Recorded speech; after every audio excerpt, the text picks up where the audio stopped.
Yo YouTube, comment ça va aujourd'hui? Ici Kelbel et on se retrouve pour une nouvelle vidéo dans laquelle nous allons tester le Poco X3 Pro. Vous êtes curieux? Donc c'est parti, n'attendons plus que la vidéo commence.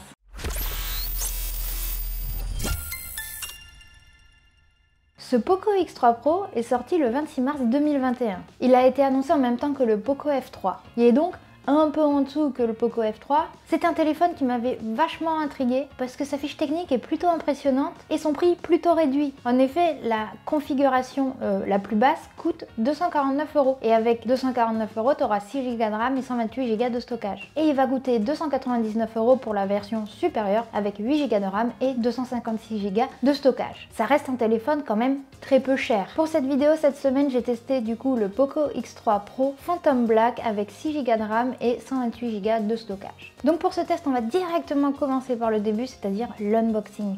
Ce que je trouve vachement cool, c'est que ce Poco X3 Pro nous arrive dans une boîte noire avec écrit évidemment le nom du téléphone en jaune, sinon ce n'est pas Poco. Donc on retrouve le code couleur de Poco et j'aime beaucoup la boîte qui est noire et qui est sûrement dû au fait que j'ai le Phantom Black entre les mains. À l'intérieur, quand tu ouvres la boîte, tu vas trouver une petite carte qui te dit Welcome to the Poco Family. Donc c'est une petite carte de bienvenue. Après, tu tombes directement sur la petite boîte jaune. À l'intérieur, tu te doutes bien qu'il y aura le manuel d'utilisation. Il y a aussi le petit outil pour insérer ta carte SIM. Mais en plus, il y a 2-3 petits accessoires qui sont vachement cool. Par exemple, Poco a ajouté des autocollants, ce qui fait vachement penser à Apple. On est tous d'accord que quand on achète un produit Apple, on regarde s'il y a les autocollants Apple. Du coup, Poco a voulu faire la même chose. C'est plutôt sympa. Et enfin, dans cette petite boîte, on a la coque transparente qui va servir à protéger le Poco X3 Pro. Maintenant, c'est quelque chose qui se fait vachement sur les produits Poco et Xiaomi et je trouve que c'est un plus toujours vraiment cool. On a le téléphone en lui-même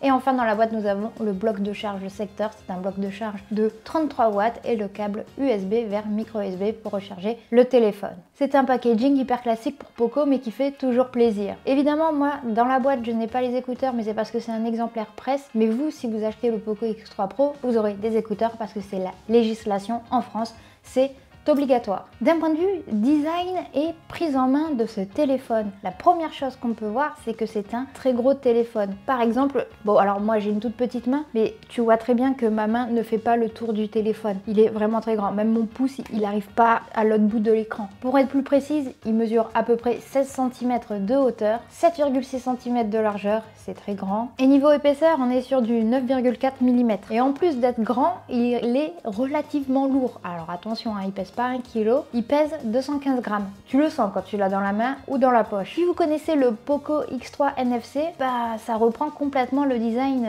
de celui-ci, avec le bloc caméra au milieu. Personnellement, je trouve ça assez cool qu'il y ait une continuité de design dans la même gamme de produits. C'est un téléphone qui va venir en 3 couleurs, bronze, bleu et Phantom Black ou noir obscur. Ce qui est marrant, c'est qu'il dit Phantom Black, mais moi je trouve pas qu'il soit si noir que ça. C'est pas du tout une critique parce que je trouve que c'est un très beau téléphone. Ils ont joué avec les textures et les matières pour le dos et ça, c'est un réel plaisir. Le dos est une double texture, on a une bande chromée réfléchissante au centre et une matière un peu métallique sur les côtés. Évidemment, il y a écrit Poco sur le dos du téléphone et ce logo Poco, il est aussi réfléchissant. Le revêtement dorsal affiche des reflets un peu cuivrés bleutés. Du coup, en fonction de comment tu tiens son téléphone, ça donne son effet et moi je trouve ça vachement beau. Ce sont des matières qui, techniquement, prennent très peu les traces de doigts. Il n'y a que la bande du milieu qui est quand même relativement salissante. Donc par rapport à tous les téléphones qui ont un dos en verre, lui va prendre moins de traces de doigts. Sur le côté droit du téléphone, nous allons retrouver le lecteur d'empreintes qui va permettre de déverrouiller ton téléphone. Juste au-dessus, nous avons les boutons volume, hein, plus, moins. Sur le côté gauche, nous allons avoir l'encoche pour mettre ta carte SIM.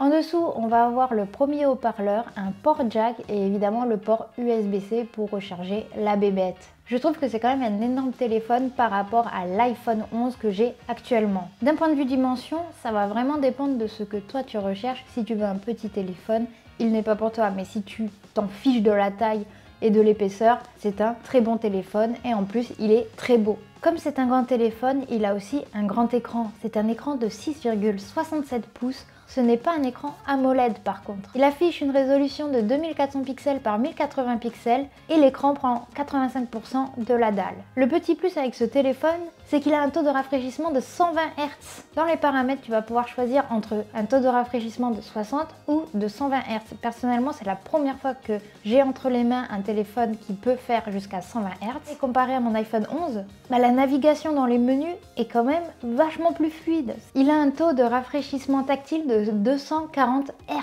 ce qui permet de réduire la latence tactile lors des parties de jeux mobiles. Et oui, c'est vraiment un téléphone à destination des gamers. D'un point de vue du schéma des couleurs, quand il est réglé en auto, donc la configuration d'usine, c'est des couleurs quand même vachement bleues. Tu vas pouvoir régler ce mode de couleur en auto, en saturé, donc les couleurs seront beaucoup plus saturées, comme son nom l'indique, ou en mode standard. Mais si jamais aucun des trois modes ne te plaît, tu as une petite roue chromatique qui va te permettre de personnaliser le schéma de couleur comme bon te semble. Il va prendre en charge plusieurs modes de lumière. Par exemple, il y a le mode lumière du soleil. Ça veut dire que la luminosité du téléphone va s'adapter à la luminosité ambiante qu'il y a autour de toi. Il y a aussi un mode qui est assez cool quand tu lis beaucoup d'articles, c'est le mode lecture 3.0. En gros, ça va te mettre une luminosité un peu plus basse et un schéma de couleur un peu plus jaune.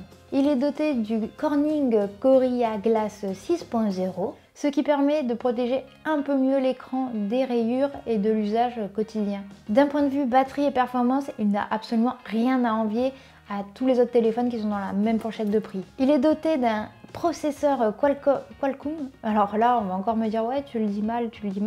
Désolé si je prononce mal, mais il est doté d'un processeur Qualcomm Snapdragon 860, ce qui est un très bon processeur. Par contre, c'est un processeur 4G, le téléphone n'est donc pas compatible 5G. Oui, il y a des concessions à faire sur un téléphone à 200 € les frérots.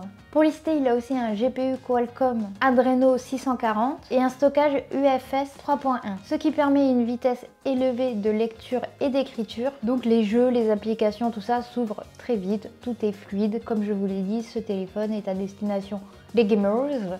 Donc du coup, il nous faut de bonnes configurations, il nous faut de la puissance. Quand tu joues à un jeu mobile, le téléphone chauffe, il chauffe vite même, mais pas celui-là. Il est doté d'une technologie liquide cool, ce qui évite que le téléphone surchauffe quand tu es à fond dans une partie. Cette technologie va permettre de refroidir le processeur jusqu'à 6 degrés de moins. Donc techniquement, il y a zéro problème de chauffe du téléphone. En une semaine de test, je l'ai jamais senti chaud. Il est doté d'une grosse batterie de 5160 mAh et de la charge rapide 33 watts. Je dois vous dire que j'ai été super bluffée. Certes, il n'a pas la charge sans fil que j'adore, mais purée, c'est pas grave avec un chargeur 33 watts. Tu le branches et tu vois les pourcentages, ça arrête pas d'augmenter, c'est hyper satisfaisant. Et tu as une charge à 100% en 1 heure.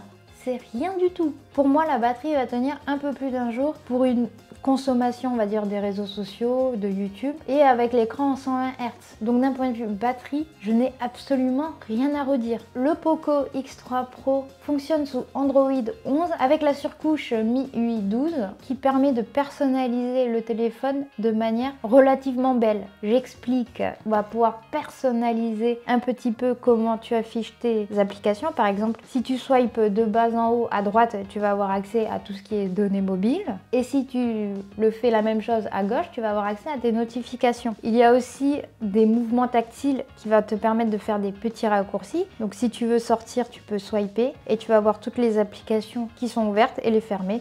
Tout simplement, un peu comme l'iPhone au final. Il y a évidemment de nombreux thèmes, tu vas pouvoir changer le look des icônes, pareil pour les notifications. Bref, d'un point de vue personnalisation et d'un point de vue interface utilisateur, je trouve que la surcouche MIUI 12 est très bien réussie. Une autre particularité de ce téléphone, en plus du 120 Hz, du Snapdragon 860, c'est qu'il a des haut-parleurs stéréo, ce qui permet une meilleure immersion dans la lecture de vidéos ou dans tes jeux vidéo. Il est certifié AIRS, il va pouvoir lire des fichiers audio haute définition. Ça reste un son stéréo pour un téléphone à 200 €. Si tu prends le Mi 11 par exemple, donc qui est haut de gamme de Xiaomi, à mon avis le son sera plus intéressant. Mais ça reste quand même un son stéréo hyper correct. Maintenant, on va passer à la partie photo du téléphone. Sur son bloc photo, il y a 4 caméras. Et on va dire que c'est le seul truc qui est un peu léger sur ce téléphone. C'est un téléphone pour les gamers. Du coup, les concessions ont été faites sur le capteur photo, ce qui moi ne me choque absolument pas. Je trouve même qu'il fait de très belles photos. Il a une caméra principale de 48 mégapixels, une caméra ultra grand angle de 8 mégapixels,